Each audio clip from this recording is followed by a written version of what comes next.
சிந்தி கல்லூரி இணைந்து நடத்தும் விழிப்புணர்வு நிகழ்வுக்கு வருகை தந்திருக்கின்ற டிஐஜி திரு பி அரவிந்தன் அவர்களே, இந்த போதை மற்றும் மனநல சங்கங்களின் தலைவர் தேவராஜ் அவர்களே, செயலாளர் சக்திகுமார் அவர்களே, பொருளாளர் அரவிந்தராஜ் அவர்களே, துணை முதல்வர் சோபனா அவர்களே, சோசியல் ஒர்க் துறை தலைவர் சந்தனா லட்சுமி அவர்களே, பல்வேறு துறை தலைவர் அவர்களே, இந்த சர்வதேச போதை பயன்பாடு மற்றும் கடத்தல் எதிர்ப்பு தினத்திலே வந்திருக்கின்ற அனைத்து மது போதை மற்றும் மனநல மையங்கள் நலச்சங்க உறுப்பினர்களே, பேராசிரியர் பெருமக்களே, தமிழ்நாடு காவல்துறையை சேர்ந்த பணியாளர்களே, சிந்தி கல்லூரியுடைய மாணவர்களே, உங்கள் அனைவருக்கும் காலை வணக்கம். 26ஆம் தேதி நாளை நடைபெறுகின்ற அந்த போதைப்பொருள் பயன்பாடு கடத்தல் எதிர்ப்பு நிகழ்வை இன்றைக்கு நாம் நிகழ்த்திக் கொண்டிருக்கின்றோம். அதுவும் மிகச்சிறந்த டிஐஜியாக இருக்கின்ற திரு பி அரவிந்தன் அவர்களால். அதனால் சிந்தி கல்லூரி சார்பில் முதலிலே எங்களது 2 நிலைகளிலே இங்கே இருக்கிறார்கள். 2 பேர். ஒன்று, சர்வதேச அளவிலே போதைப் பொருளை கடத்துகின்றவற்றை தடுக்கின்ற அங்கே இருக்கக்கூடிய டிஐஜி இருக்கின்றார்கள். இன்னொருவர் அப்படி மது போதைக்கு அடிமையாகி அவர்களை சமூகத்திலிருந்து மீட்டெடுக்கக்கூடிய நலச்சங்கங்கள் இருக்கின்றன. இதுபோன்ற நிகழ்வுகளை சிறப்பாக நடத்துகின்ற என்எஸ்எஸ் தொண்டர்கள் இருக்கிறார்கள். அப்படியானால் மிக விரைவில் இதை ஒழிக்க முடியும் என்பதற்கு இது ஒரு எடுத்துக்காட்டு. பல புதுமை நடைமுறைகளை கொண்டு வந்தவர், மிகவும் ஊக்கமளிக்கும் பேச்சாளராகவும் விளங்கும் போதைப் பொருள் கட்டுப்பாட்டு பிரிவு சென்னை மண்டல இயக்குனர் டிஐஜி திரு பி அரவிந்தன் ஐபிஎஸ் அவர்களை வருக வருக என வரவேற்பதில் மிக்க மகிழ்ச்சி அடைகிறேன். டிஐஜி திரு பி அரவிந்தன் ஐபிஎஸ் அவர்கள் பிட்ஸ் பிலானியில் கம்ப்யூட்டர் சயின்ஸ் இன்ஜினியரிங் பட்டப்படிப்பை முடித்து பெங்களூருவில் IBM-இல் சிறிது காலம் பணியாற்றினார். இவர் மக்களுக்கு பணியாற்றும் துறையில் இணைவதற்காக சிவில் சர்வீஸ் தேர்வு எழுதி அகில இந்திய அளவில் தங்கம் வென்று 2019இல் ஐபிஎஸ் ஆனார். நமது டிஐஜி அவர்கள் தமிழ்நாட்டிற்கு 34 ஆண்டுகள் கழித்து போலீஸ் அகாடமியில் பெஸ்ட் அவுட்டோர் ப்ரொபேஷனர் விருதை பெற்று தந்தவர். இவர் தனது பணியை தென்காசியில் துணை காவல் கண்காணிப்பாளர் 2019இல் அக்டோபரில் சீன அதிபர் சென்னைக்கு வருகை தந்தபோது மாண்புமிகு பிரதமர் நரேந்திர மோடி தங்கியிருந்த நட்சத்திர விடுதிக்கு சிறப்பு பாதுகாப்பு கண்காணிப்பாளராக நியமிக்கப்பட்டு 2 நாள் பாதுகாப்பு அளிக்கும் பொறுப்பை பெற்றிருந்தார். இவருடைய சிறப்பு பாதுகாப்பு பணியை பார்த்து வியந்த நம் பாரத பிரதமர் பர்சனலாக அவருக்கு விஷ் யூ குட் சக்சஸ் என வாழ்த்தியது குறிப்பிடத்தக்கது. பின்னர் செங்கல்பட்டு காவல் கண்காணிப்பாளராகவும் சிறப்பாக பணியாற்றினார். கடந்த 2022இல் ஏப்ரலில் இருந்து போதைப் பொருள் தடுப்பு பிரிவில் சென்னை மண்டல இயக்குநராக சிறப்பாக பணியாற்றி வருகிறார். தொலைநோக்கு பார்வையும் ஊக்கமளிக்கும் பேச்சு மூலமாகவும் உடல் கல்வியின் ஆழ்ந்த ஆர்வமும் கொண்டு இன்றைய இளைஞர்களுக்கு முன்னுதாரணமாக திகழ்ந்து வருகிறார். இவ்வளவு சாதனைகளை புரிந்துள்ள டிஐஜி திரு பி அரவிந்தன் ஐபிஎஸ் அவர்களை இந்நிகழ்ச்சிக்கு தலைமை விருந்தினராக வரவேற்பதில் தமிழ்நாடு மது போதை மற்றும் மனநல மையங்கள் நலச்சங்கமும் சிந்தி கல்லூரியும் மட்டற்ற மகிழ்ச்சி அடைகிறது. நன்றி.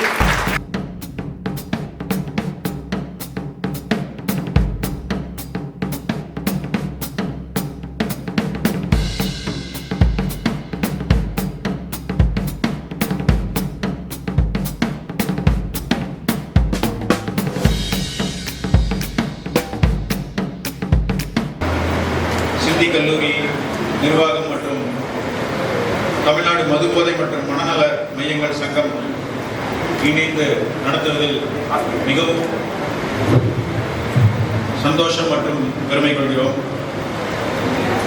முதற்கண் பிரின்சிபால், வைஸ் பிரின்சிபால் மற்றும் காவல்துறையை விட மிக கடினமான வேலையை செய்து வரும் ஆசிரியர்கள் அனைவருக்கும் இன்று வகுப்புக்கு செல்வதை விட இந்த பேரணி செய்தால் மாணவர்களுக்கு ஏதாவது ஒரு விதத்தில் ஒரு நல்ல விஷயம் அவர்களுக்கு பதியும் என்பதை உணர்ந்து இந்த நிர்வாகம் இதை முன்னெடுத்து செய்கிறது. மிக சந்தோஷமான ஒரு விஷயம். முதல்வர் அவர்கள் பேசுறப்ப சொன்னார் எதற்காக மாணவர்கள் மாணவர்கள் மத்தியில் இந்த விழிப்புணர்வு ஏற்பட வேண்டும், எதற்காக மாணவர்கள் இந்த விழிப்புணர்வு பேரணியை செய்ய வேண்டும் அப்படின்ற ஒரு கேள்வி வந்து முதல்வர் சொன்னார். ரொம்ப ரொம்ப இம்பார்ட்டண்டான ஒரு கொஸ்டின். இப்ப ஒரு 2015-16 வாக்கில் பார்த்தீங்கன்னா உதாரணம் மூலமாக சொல்றேன். சாலை விபத்துகள் வந்து ஒரு காலத்தில் 2015-16 காலத்தில் வந்து தமிழ்நாடு வந்து நம்பர் 1 இருந்தது. சாலை விபத்துகள் ஏற்படுவதிலும் சரி, சாலை விபத்தினால் ஏற்படும் மரணங்களிலும் சரி ரொம்ப அதிகமாக இருந்தது. அப்போ கிட்டத்தட்ட எல்லா ஸ்டேட்ஸையும் வந்து கம்பேர் பண்ணும்போது பார்த்தீங்கன்னா ஸ்டாட்டிஸ்டிக்ஸ் வைஸ் பார்க்கும்போது national crime records bureau statistics பார்த்தா தமிழ்நாடு வந்து நம்பர் 1 இருக்கும்.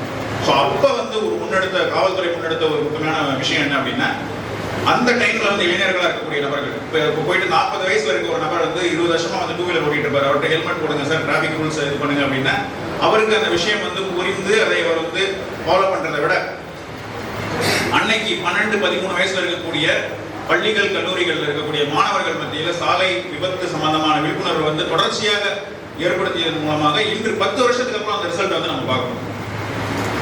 அதே தான் வந்து போதைப்பொருள் பயன்பாடை பொறுத்த வரைக்கும் இன்னைக்கு ஒரு வல்னரபிள் குரூப், ஒரு டார்கெட் குரூப் யார் அப்படின்னு பார்த்தா இந்த போதைப்பொருள் இருக்கக்கூடிய மாஃபியாவர்களுக்கு 18-24 வயதில் இருக்கக்கூடிய இளைஞர்கள் சிறார்கள், அவங்க தான் வந்து ஈஸியான டார்கெட் நம்ம போதைப்பொருள் விற்பதற்கு. ஸோ அந்த விழிப்புணர்வு வந்து உங்களுக்கு ஏற்படுவதன் மூலம், ஏன்னா வந்து நிறைய பேர் இப்போ வந்து போதைப்பொருள் வழக்கில் வந்து கைது பண்றாங்க. நீங்க நியூஸ் பேப்பர்லாம் பார்ப்பீங்க. அவங்க கிட்ட நாங்கள் நிறைய பேசுவோம். கன்சியூமர்ஸ் இருப்பாங்க, டிராபிகர்ஸ் இருப்பாங்க, கன்சியூம் பண்றவங்க கிட்ட நாங்கள் பேசுவோம். பேசுறப்ப அவங்க சொல்ற விஷயங்கள்லாம் கேட்கறதுக்கு வந்து ரொம்ப அதிர்ச்சியா இருக்கும்.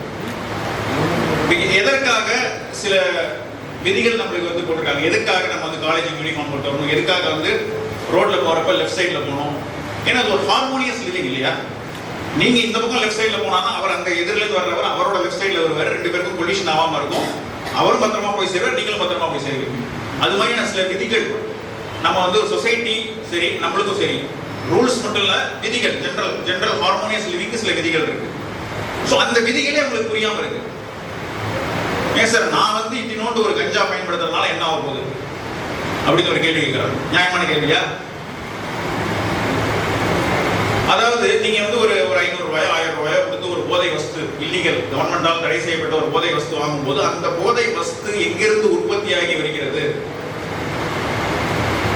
அது ஒரு இடத்தில் இருந்து உற்பத்தியாகி இன்னொரு இடத்தில் வருவதற்கு என்னென்ன மாதிரியான விஷயங்கள் நடக்கும் அப்படின்றத யாராவது படிச்சிருக்கோமா, கேள்விப்பட்டிருக்கோமா?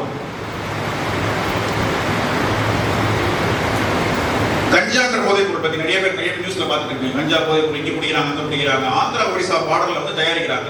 மலை கிராமத்துல அங்க இருக்கக்கூடிய பழங்குடியினர், அவங்களுக்கு வந்து வருமானத்துக்கே ரொம்ப கஷ்டப்படக்கூடிய பழங்குடியினர், அவங்கள வந்து ஒரு மாவோயிஸ்ட் அப்படின்னு சொல்லக்கூடிய நாட்டுக்கும் இறையாண்மைக்கும் எதிராக செயல்படக்கூடிய நபர்கள் அந்த மலைவாசிகளை வந்து கன்வின்ஸ் பண்ணி, உங்களுக்கு நீங்க சாதாரண பயிர் போட்டா உங்களுக்கு வந்து வருஷத்துக்கு 10,000 ரூபாய் தான் கிடைக்கும், நான் உங்களுக்கு 50,000 தரேன், 1 லட்சம் தரேன்னு சொல்லிட்டு அவங்கள கஞ்சா வந்து பயிர் பண்றாங்க.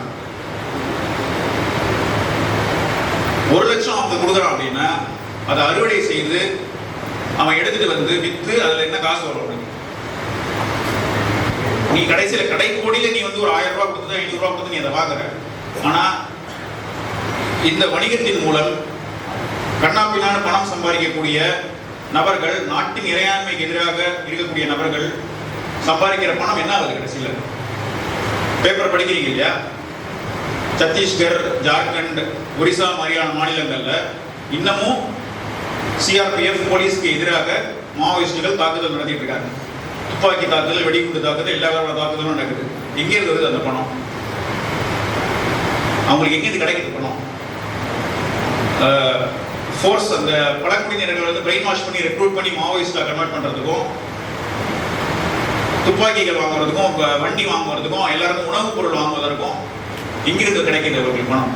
பணம் எப்படி கிடைக்கிறது அப்படின்னா இந்த போதைப்பொருள் வணிகத்தின் மூலம் கிடைக்கிறது.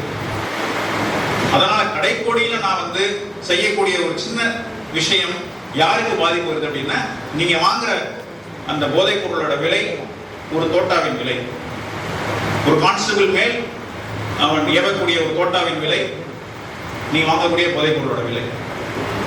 அந்த கிளாரிட்டி உங்களுக்கு இருந்தாலே போதும், ஒரு தவறு செய்ய மாட்டீங்க. எதற்காக இதை தேடி போகிறார்கள் கேட்கும் போதும் டிஃபரெண்டான ஆன்சர்ஸ்லாம் வருது. இப்ப எல்லாரோட மனுஷங்களுக்கும் ஒரு அடிப்படை தேவை. நம்ம சந்தோஷமா இருக்கணும். கரெக்டா? நான் சந்தோஷமா இருக்கிறதுக்காக இதை பண்றேன் சார். சந்தோஷமா இருக்கிறதுக்காக 1000 விஷயம் பண்ணலாம். உங்களுக்கு ரொம்ப ரொம்ப ரொம்ப ரொம்ப பிடித்த உணவு வச்சுக்கோ, பிரியாணி ரொம்ப பிடித்த உணவு. ஓகேவா? எனக்கு பிடிக்கும். உங்களுக்கு பிடிக்குமா? எவ்வளவு பேர் பிரியாணி பிடிக்கும்?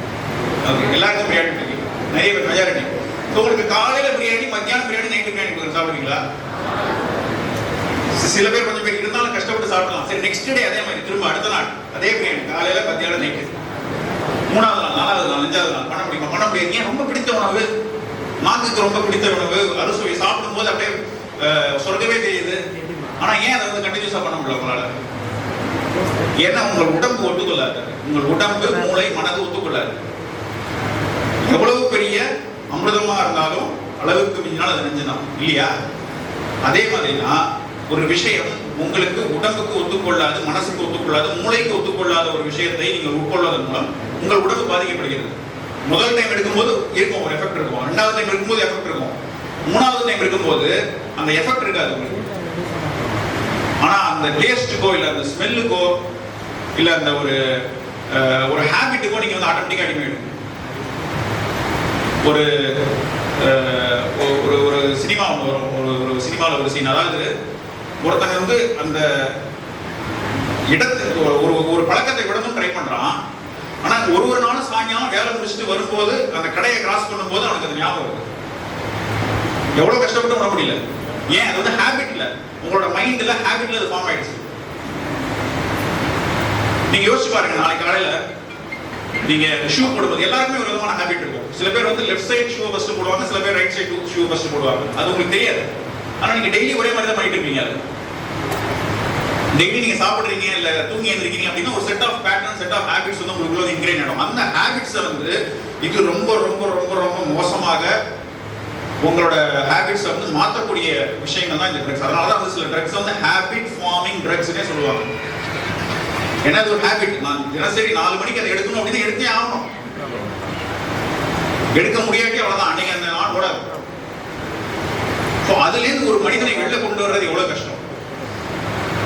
இன்ஃபேக்ட் நான் வந்து இந்த விழிப்புணர்வு நிகழ்ச்சிகள் பத்தி பேசும்போது அந்த ஒரு 5-10 வருடங்களுக்கு முன்னாடி மாணவர்கள், கல்லூரி மாணவர்கள், பள்ளி மாணவர்களை வந்து ஹாஸ்பிட்டல் இருக்கக்கூடிய கேஷுவாலிட்டி வார்டு கூட்டு போய் காட்டுவோம். அதாவது சாலை விபத்தினால் ஏற்படக்கூடிய மோசமான விளைவுகள் எப்படி இருக்கின்றத பாருங்க, நீங்க பார்த்து தெரிஞ்சுக்கங்க அப்படின்னு. அது மாதிரி வந்து இப்ப இருக்கக்கூடிய மாணவர்கள் வந்து கண்டிப்பா அந்த டிஅடிக்ஷன் சென்டர்ஸ் கூட்டு போய் காட்டணும். நம்ம டிஅடிக்ஷன் சென்டர்ஸ் வந்து எல்லா டிஸ்ட்ரிக்ட்லயுமே ஒரு ஃபீல்ட் விசிட், எவ்வளவு இடங்களுக்கு ஃபீல்ட் விசிட் போறோம். அது மாதிரி ஒரு டிஅடிக்ஷன் சென்டருக்கு ஃபீல்ட் விசிட் கூட்டு போய் காட்டுங்க. ஒரு போதைப் பொருள் பயன்பாடு மூலம் ஒரு நபர் வந்து அடிக்ஷன் ஆயிட்டாரு அப்படின்னா அவர் எவ்வளவு கஷ்டப்படுறாரு, வெளில வர்றதுக்கு எவ்வளவு கஷ்டப்படுறாங்க, அவங்க ஃபேமிலி எவ்வளவு கஷ்டப்படுறாங்க, கேன்சர் எவ்வளவு மோசமான வியாதி, அவங்க ஃபேமிலி எவ்வளவு கஷ்டப்படுறாங்க அப்படின்றதெல்லாம் அந்த மாணவர்கள் பார்க்க வேண்டும். இந்த சின்ன வயசுல அவங்க பார்க்கும்போது அந்த விஷயங்கள் வந்து அவங்க மனசுல வந்து ஈஸியா இன்கிரேன் ஆகும். போதைப் பொருளுக்கு எதிரான ஒரு வார் அப்படின்னு சொல்லலாம். அந்த வார்ல வந்து மத்திய அரசை சார்ந்த பல்வேறு ஏஜென்சிஸ், என்சிபி, டிஆர்ஐ, கஸ்டம்ஸ், இது மாதிரியான ஏஜென்சி, ஸ்டேட் கவர்மெண்ட்ல இருக்கக்கூடிய போலீஸ் டிபார்ட்மெண்ட் எல்லாம் வந்து இணைந்து செயல்படுறோம். ஆனா நாங்க வந்து one side of the problem. What is one side of the problem? Supply. அந்த ப்ராப்ளம் மட்டும் தான் நாங்க டார்கெட் பண்ண முடியும். இன்னொரு சைடு ஆஃப் த ப்ராப்ளம் இருக்கு, என்னது? டிமாண்ட். அந்த டிமாண்டை வந்து டார்கெட் பண்ண வேண்டியது நீங்க தான். என்ன பண்ணலாம்? நம்மளால குறைஞ்சபட்சம் நம்மளால என்ன பண்ண முடியும்? போதைப் பொருள் பயன்பாடுனால என்னென்ன நெகட்டிவான விஷயங்கள் இருக்கு அப்படின்றது உங்களுக்கு தெரியும். உங்களுக்கு தெரிஞ்சிருப்பீங்க, இன்னைக்கு நிறைய விஷயங்கள் படிச்சிருப்பீங்க, தெரிஞ்சிருப்பீங்க. இதே விஷயத்த ஒரு 10 பேர்கிட்ட அந்த மெசேஜ் நீங்க போய் கன்வே பண்ணீங்க அப்படின்னாலே ஆட்டோமேட்டிக்கா அந்த டிமாண்ட் வந்து கம்மியாகும். 2022-23 பாத்தீங்கன்னா போதைப் பொருள் தமிழ்நாட்டில் சீஸ் பண்ற போதைப் பொருளோட குவான்டிட்டி நிறைய இருந்தது. இப்ப கம்மியாயிட்டே வருது.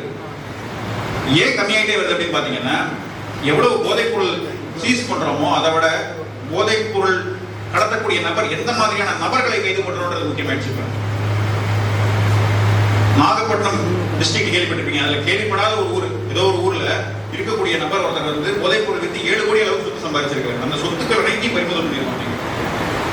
இது மாதிரி கோடிக்கணக்கான சொத்துக்கள் பறிமுதல் பண்ணிக்கிட்டே விட்டுருவாங்க. அந்த சொத்துலாம் எப்படி சம்பாதிச்சது? எல்லாமே தவறான வழியிலேயே சம்பாதிச்சது. அது மாதிரியான நபர்களை கைது பண்ணுவதன் மூலம், அவங்களோட சொத்துக்களை பறிமுதல் பண்ணுவதன் மூலம் ஒரு ஸ்ட்ராங் மெசேஜ் வந்து கவர்மெண்ட் வந்து சென்ட் பண்றாங்க. நீங்க போதைப் பொருள் பயன்படுத்தினாலோ கடத்தினாலோ அதற்கு உண்டான நடவடிக்கை வந்து மிக மிக மோசமாக இருக்கும் என்பதை ஒரு மெசேஜ் மூலம் நாங்கள் வந்து அனுப்பிட்டு இருக்கோம். இன்னொரு பக்கம் இளைஞர்களை மோட்டிவேட் பண்றோம். பிசிக்கல் ஆக்டிவிட்டி நிறைய பண்ணுங்க. மேரத்தான் கண்டக்ட் பண்றோம், சைக்ளோதான் கண்டக்ட் பண்றோம். இந்த சண்டே சைக்ளோதான் கண்டக்ட் பண்ணோம். 1500 பேர் பார்ட்டிசிபேட் பண்ணாங்க ஈஸியாக. அடுத்த வருடம் கண்டக்ட் பண்ணும்போது ஒரு 3000 பேர் பார்ட்டிசிபேட் பண்ணது எங்களுக்கு ஆசை. ஏன்னா நீங்க ஒரு பிசிக்கல் ஆக்டிவிட்டி, ஒரு ஹாபி அதுக்குள்ள போயிட்டீங்க அப்படின்னாலே இது மாதிரியான கெட்ட பழக்கங்கள் பற்றிய சிந்தனையே வராது. ஏன்னா உங்களுக்கு தேவையான டோபமைன், ஆக்சிடாசின் இந்த மாதிரியான ஹார்மோன்ஸ் உங்களுக்கு தேவை, அதெல்லாம் ஆட்டோமேட்டிக்கா கிடைக்குது. அதுதான் நீங்க டேக் ஃபார்வர்ட் மெசேஜ். எவ்வளவுக்கு எவ்வளவு படிப்பு இம்பார்ட்டன்ட்டோ அவ்வளவுக்கு எவ்வளவு விளையாட்டு இம்பார்ட்டன்ட். காலையில வேர்க்க விறுவிறுக்க ஏதாவது ஒரு விஷயத்தை செய்ய வேண்டும். அதுக்கப்புறம் புக் எடுக்கலாம், படிக்கலாம், காலேஜ் வரலாம், அதுக்கப்புறம் செகண்டரி. உங்கள் உடம்பு, உங்கள் உயிர் குடிகொண்டுள்ள ஒரு கோயில் உங்கள் உடம்பு. அதை நீங்கள் சரியாக பராமரிக்க வேண்டும்.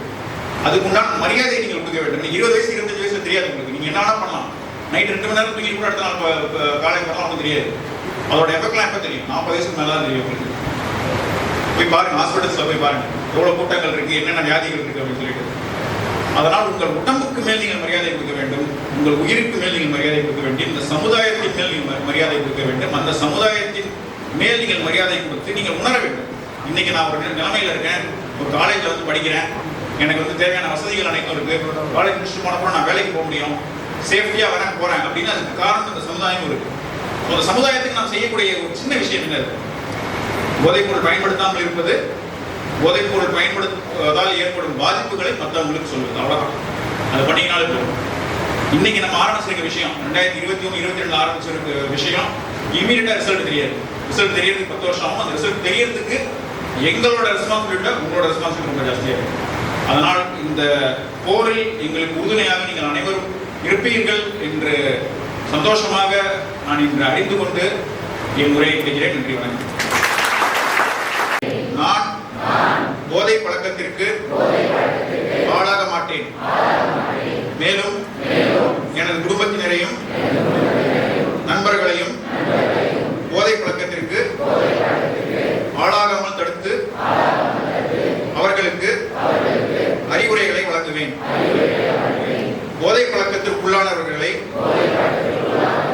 மீட்டெடுத்து அவர்களை நல்வழிப்படுத்த எனது பங்களிப்பை முழுமையாக தருவேன். போதைப் பொருட்களின் உற்பத்தி, நுகர்வு, பயன்பாடு ஆகியவற்றிற்கு எதிரான தடுப்பு நடவடிக்கைகளின் மூலம் போதைப் பொருட்களை தமிழ்நாட்டில் வேரறுக்க அரசுக்கு துணை நிற்பேன். மாநிலத்தின் வளர்ச்சிக்கும் மக்களின் நல்வாழ்விற்கும் நான் அர்ப்பணிப்புடன் பங்காற்றுவேன் என்று உளமாற உறுதி கூறுகிறேன். போதைப்பொருள் பயன்பாடு மற்றும் போதைப்பொருள் கடத்தலுக்கு எதிரான விழிப்புணர்வு பேரணியின் நிகழ்வில் உங்கள் அனைவரையும் சந்திப்பதில் மிக்க மகிழ்ச்சி அடைகிறேன். இந்த நிகழ்ச்சியை வெற்றிகரமாக நடத்தி முடிக்க உறுதுணையாக இருந்த அனைவருக்கும் எனது மனமார்ந்த நன்றியை தெரிவித்துக் கொள்கிறேன். முதலில் எங்கள் சிறப்பு விருந்தினராக கலந்து கொண்டு இவ்விழாவை சிறப்பித்த மதிப்பிற்குரிய போதைப்பொருள் கட்டுப்பாட்டு பிரிவின் மண்டல இயக்குனர் DIG திரு அரவிந்தன் IPS ஐயா அவர்களுக்கு என் நன்றியை தெரிவித்துக் கொள்கிறேன். உங்கள் பொன்னான நேரத்தை எங்களுக்காக ஒதுக்கி உங்கள் கருத்துக்களையும் ஆலோசனைகளையும் எங்களுடன் பகிர்ந்து கொண்டதற்கு மிக்க நன்றி. அடுத்து இந்த நிகழ்வை ஏற்பாடு செய்ய கடுமையாக உழைத்த எங்கள் முதுகலை சமூக பணித்துறையினர் அனைவருக்கும், தமிழ்நாடு மதுபோதை மற்றும் மனநல சங்கங்களின் குழுவினருக்கும், தன்னார்வலர்களுக்கும், டாக்டர் மேத்தா ஹாஸ்பிட்டல் சார்பாக ஆம்புலன்ஸை அளித்து ஒத்துழைப்பு தந்தவர்களுக்கும் எங்கள் மனமார்ந்த நன்றிகள். உங்கள் அனைவரின் ஒத்துழைப்பும் அர்ப்பணிப்புமே இந்த நிகழ்வை வெற்றியடைய செய்தது. மேலும் நிகழ்ச்சியில் கலந்து கொண்டு சிறப்பித்த அனைத்து நல்ல உள்ளங்களுக்கும், பல்வேறு துறைகளை சார்ந்த மாணவ மாணவியருக்கும், துறை தலைவர்களுக்கும், உதவி பேராசிரியர்கள் அனைவருக்கும் எங்களுடைய நன்றியை தெரிவித்துக் கொள்கிறேன். உங்கள் அனைவரது உற்சாகமான பங்கேற்பு இல்லாமல் இந்த நிகழ்ச்சி இவ்வளவு சிறப்பாக அமைந்திருக்காது. இந்த வாய்ப்பை அளித்த அனைவருக்கும் மீண்டும் ஒரு முறை எனது மனமார்ந்த நன்றியை தெரிவித்துக் கொள்கிறேன். நன்றி, வணக்கம்.